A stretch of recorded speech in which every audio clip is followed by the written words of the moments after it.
And our word for today on this Thursday of the 27th week in Ordinary Time, this Thursday, October the 10th, our word for today is persistence.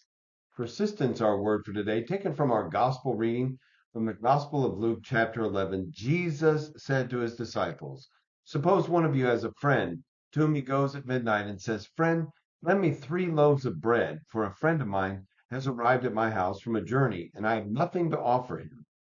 And he says in reply from within, 'Don't bother me. The door has already been locked, and my children and I are already in bed.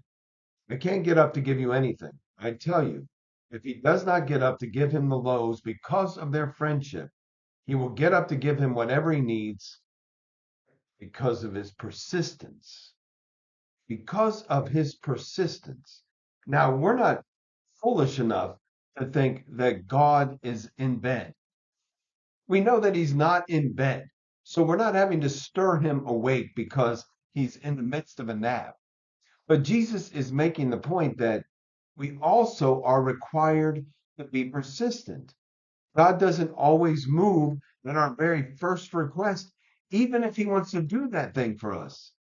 Even, maybe even especially if he wants to do that thing for us. Why might that be?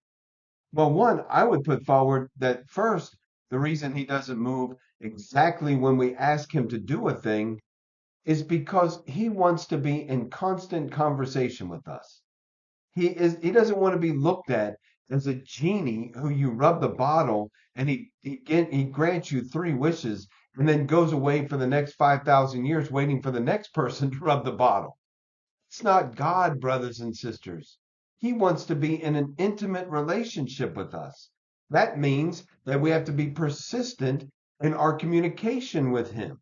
Yes, we say we love him, and then he says, "Well, you want to prove that?"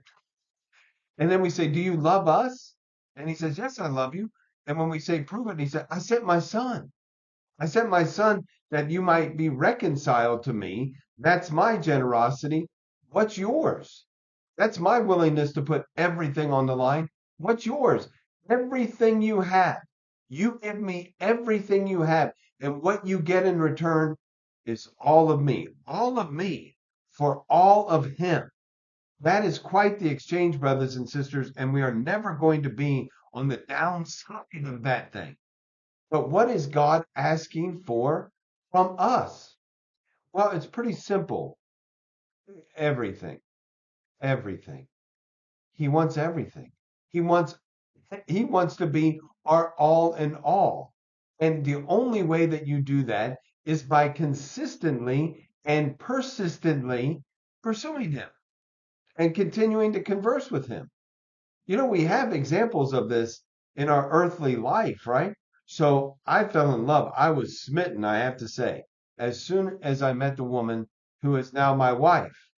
And I told her eventually that I loved her. And then, before it became very serious, I had to prove that thing. I had to continue to be consistent or persistent. What if I had said to her, "I love her. I'm going to check back in with you in a year and let's get married"? No, I had to continue to prove that thing to get ready for the next step to move on into an even more intimate relationship, into a more dependent relationship where we had truly given ourselves one completely to the other.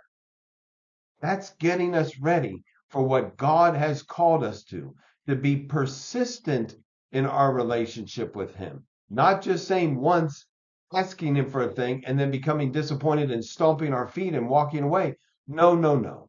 To continue to ask so that first and foremost, we are in a continued, consistent, and persistent conversation with Him.